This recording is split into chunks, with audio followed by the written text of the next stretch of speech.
ধোঁয়া ধোঁয়া বন্ধ করে দিলে পঞ্চমীর কষ্ট কমবে, কিন্তু ধোঁয়া ধোঁয়া বন্ধ করে দিলে যে পঞ্চমীর মধ্যে সব সত্তা জাগানো যাবে না। ঠাকুর কি তো টানায় বললাম, ঠাকুর পঞ্চমী পঞ্চমী নিজের পরিচয় চিনে নে মা। তুই যে সাপ, ইচ্ছে ধারে নাগিনি তুই, সেটা ভুলে যাস না। তোকে সাপ হয়েছে অনেকের মৃত্যুর প্রতিশোধ নিতে হবে এই চিত্রার থেকে। তোরা বন্ধু হতে পারিস না, কিছুতেই না, কিছুতেই না পঞ্চমী। আমাদের ভয় কষ্ট হয়, আপনি তো দেখতে পাচ্ছেন কষ্ট হচ্ছে। আরে ওকে বাড়িতে এত ধোঁয়া কে দিয়েছে? ঋষি বাড়িতে এত ধোঁয়া কে দিয়েছে? ঋষি কষ্ট হচ্ছে। দাভাই দাভাই কি হয়েছে তো? এই বলো সুচি, কি হয়েছে তোদের? এ দাভাই তুই ঠিক আছিস? কি করছো কি বিন্দু মাসি তুমি? এটা বন্ধ করে ধোঁয়া কেন দিয়েছো? দাভাইয়ের কষ্ট হয় তো। তুমি বন্ধ করো এটা, আরেকটা দিকে যাও যাও।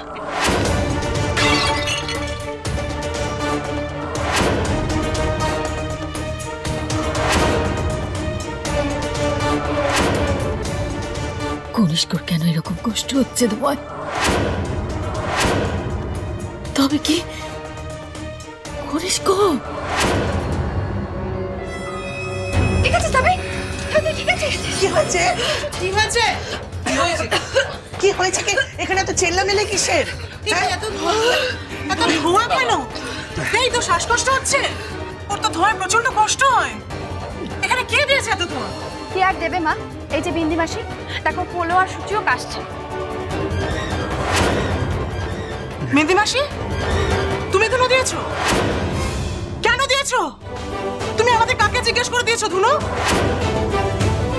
আর তোমার তো এ বাড়িতে আজকে আসার কথা নয়। তোমার না শরীর খারাপ? আর এই পরিবারে কখনো সন্ধ্যেবেলায় ধুনো দেওয়ার চল নেই, আর কোনোদিন ছিল না। কোথা থেকে পেলে তুমি এসব? আজকে ধুনো দিচ্ছে, কালকে চোখে ধুলো দিয়ে সবকিছু নিয়ে পালাবে, তখন কি হবে? আহা, এইসব কথা বলার তো এখন প্রয়োজন নেই। তবে গিন্নি ও যা করেছে তারপরে তো আর ওকে রাখা যায় না বাড়িতে। না না ঠিক আছে বাপু, তুমি এখান থেকে যাও। তোমার পাওনা গন্ডা আমি সবকিছু মিটিয়ে দেবো। তুমি যাও এখান থেকে, যাও। না না, আমাকে বার করে দেবেন না। আমার ভুল হয়ে গেছে। আমি আর এই ভুল কখনো করবো না। এবারের মতো আমাকে ক্ষমা করে দিন। আমি আপনাদের সব কথা শুনে চলবো। শোনো, তোমার এই চিড়ে ভেজানো কথায় আমার মন কিন্তু গলবে না। তুমি এসো বাবু, চলো চলো চলো চল। শুনুন না, এবারের মতো ওনাকে ক্ষমা করে দিন।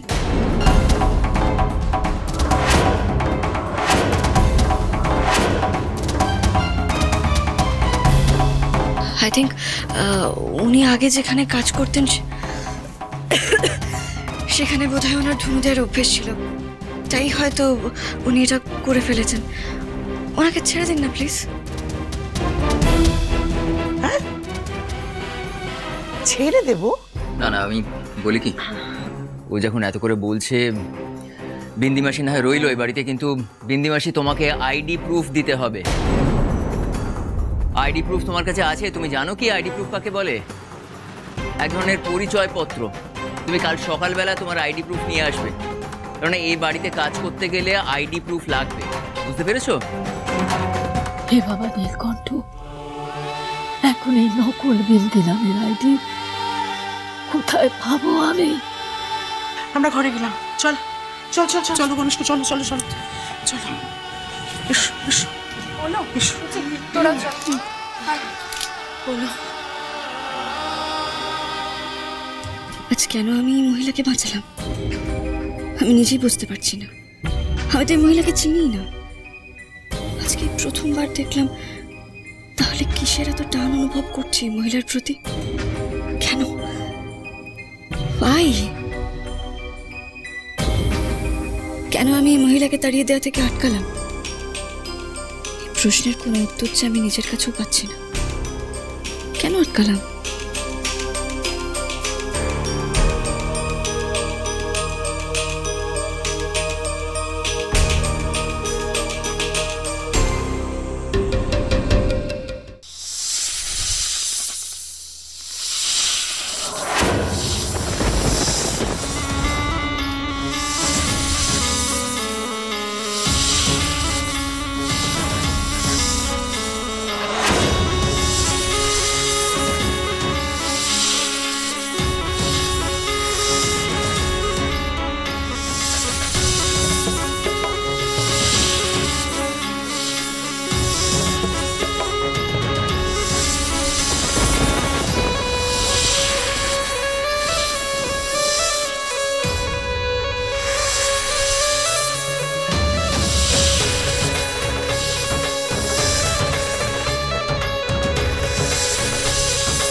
বিন্দি মাসি,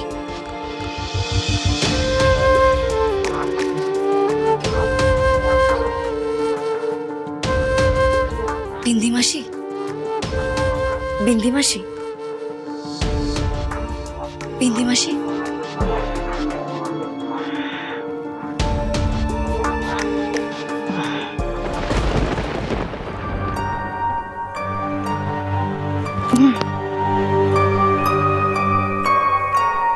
বিন্দি মাসি, প্লিজ এভাবে মুখ ঘুরিয়ে নেবেন না। আমি আপনার কাছে আমার কিছু প্রশ্নের উত্তরের খোঁজে এসেছি। কি প্রশ্ন? কিসের উত্তর? আপনি কাল আমাকে দেখে হঠাৎ করে অজ্ঞান হয়ে গেছিলেন কেন? আমি? হ্যাঁ, আপনি আমার দিকে ওভাবে তাকিয়েছিলেন কেন? আর আপনি আমার হাত ছুঁয়েছিলেন। আপনি আমায় কিছু বলতে চেয়েছিলেন। কি বলতে চেয়েছিলেন বিন্দি মাসি? বলুন না, প্লিজ বলুন, প্লিজ বলুন না বিন্দি মাসি।